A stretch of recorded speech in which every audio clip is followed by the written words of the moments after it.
Good evening, everyone, and thank you so much for joining us tonight.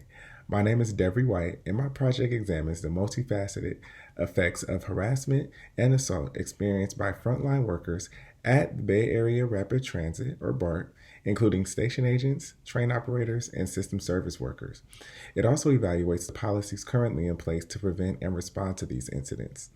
Using qualitative interviews from frontline staff, this study provides insight into both employee experiences and how existing policies function in practice.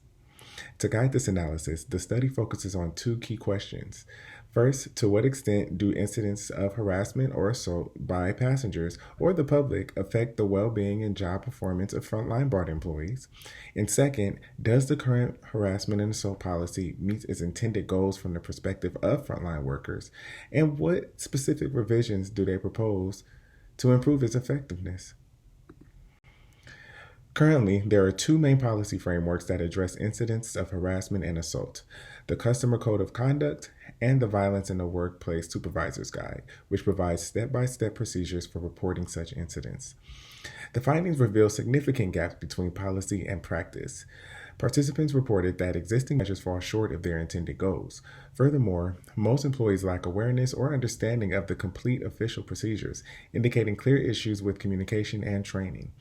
Employees describe feeling unsafe and unsupported, citing slow or insufficient responses from BART police, inconsistent enforcement of rules, and limited follow-through from management.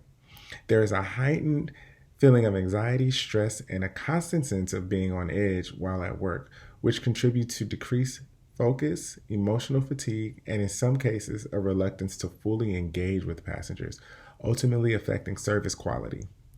And even when incidences are properly reported, employees say that they receive little to no information about outcomes. As a result, many workers choose not to report incidences at all, believing that doing so will not lead to meaningful consequences and that the policy in place are pointless.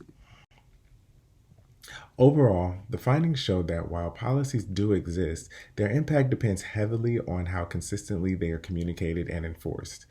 Integrating these policies into the required recertification program ensures that they remain top of mind for frontline employees, not just as rules, but as a reflection of the organization's commitment to employee well-being. Regular reminders such as monthly memos or safety tips can also help further reinforce this knowledge and help workers feel more supported. Equally important is building trust through consistent follow-through. Accountability strengthens the policy's overall effectiveness.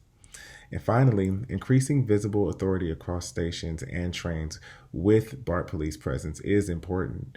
Whether it's with police presence or alternative internal figures, such as community service officers or fare inspectors, they can serve as both a deterrent and a source of immediate support.